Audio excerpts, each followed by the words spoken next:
Saudara, kita beralih ke informasi lain. Komisi Pemberantasan Korupsi merilis nilai gratifikasi dan tindak pidana pencucian uang mantan Bupati Probolinggo Puput Tantriana Sari. Total nilai gratifikasi mencapai 149 miliar rupiah. Kepala Bagian Pemberitaan KPK, Ali Fikri menyebut mantan Bupati Probolinggo Puput Tantriana Sari menyamarkan penerimaannya hingga 90 miliar rupiah melalui tindak pidana pencucian uang. KPK sebelumnya telah menyita aset senilai 104,8 miliar rupiah yang terdiri dari emas, kendaraan, hingga tanah. Pada 2022 lalu, KPK menetapkan pasangan suami istri, yaitu Bupati Nonaktif Probolinggo Puput Tantriana Sari dan suaminya Hasan Aminuddin yang merupakan anggota DPR dari fraksi Nasdem, yang juga pernah menjabat sebagai Bupati Probolinggo 2 periode sebagai tersangka kasus dugaan gratifikasi dan pencucian uang. Penetapan ini merupakan pengembangan kasus dugaan suap terkait seleksi jabatan atau jual beli jabatan kepala desa di Pemkab Probolinggo yang juga menjerat 20 orang pejabat daerah di Probolinggo. Jurnalis Kompas TV, Tifal Solesa sudah bersiap di Gedung Merah Putih KPK Jakarta. Tifal, selamat siang. Nilai gratifikasinya ini mencapai 149 miliar rupiah. TPPU-nya juga mencapai 90 miliar. Bagaimana kemudian motif gratifikasi mantan Bupati Probolinggo yang bisa Anda sampaikan, Tifal?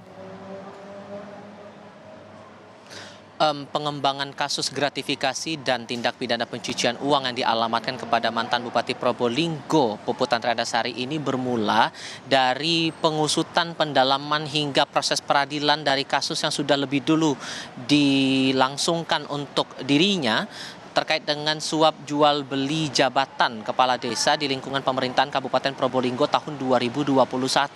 Saat itu dalam sejumlah bukti dan juga beberapa keterangan yang didapatkan begitu oleh KPK sampai akhirnya dibawa ke muka peradilan saat itu, diketahui bahwa Puput ini mematok tarif tertentu bagi siapapun yang kemudian ingin mendapatkan posisi sebagai pejabat kepala desa. Patokan harganya dipatok dengan harga 20 juta rupiah ditambah juga dengan upeti tanah kas desa sebesar 5 juta rupiah per hektar. Itu yang menjadi, saya katakan, sebagai syarat begitu bagi siapapun yang ingin mendapatkan posisi sebagai kepala desa di lingkungan pemerintahan Kabupaten Probolinggo, Jawa Timur. Nah, disitulah kemudian berkembang kasus ini sampai kemarin dalam keterangan pers yang disampaikan Ali Fikri selaku Kepala Bagian Pemberitaan KPK, nilai dari gratifikasinya mencapai angka 149 miliar rupiah dan ditengarai 90 miliar diantaranya sudah beralih bentuk menjadi sejumlah aset begitu, baik itu emas, tanah, petak tanah, bangunan, bahkan sampai kendaraan. Dan ini nilai yang sejauh ini sudah ditangani oleh KPK sejauh ini.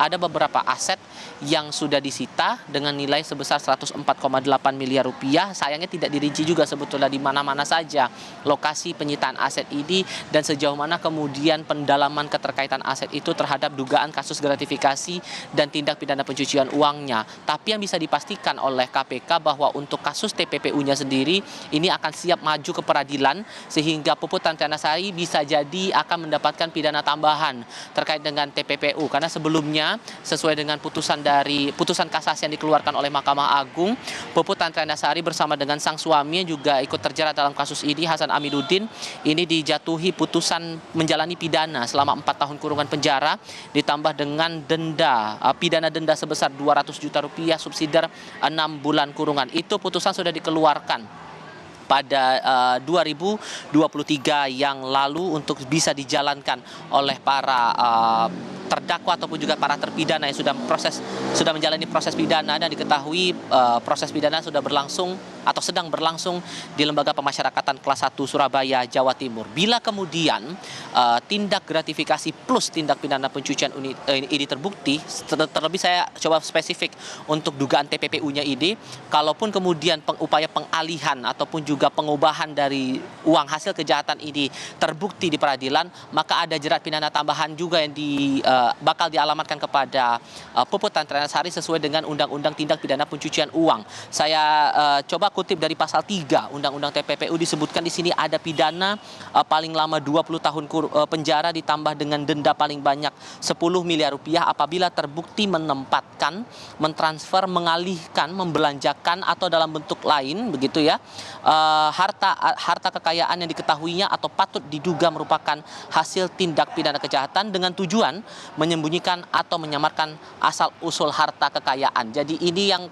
bisa jadi hal baru ataupun juga kasus baru yang akan kita lihat lagi nanti saat proses peradilan akan segera dilakukan, karena dari KPK juga sudah melimpahkan tersangka dan juga barang bukti berkaitan dengan kasus gratifikasi dan TPPU ini untuk segera disidang ke Pengadilan Negeri Tindak Pidana Korupsi. Sisko. Baik, masih terus berproses untuk penyidikan terkait gratifikasi dan TPPU oleh mantan Bupati Probolinggo, Puput Tantriana Sari. Terima kasih, Tiva Solesa yang melaporkan langsung dari Gedung Merah Putih KPK Jakarta.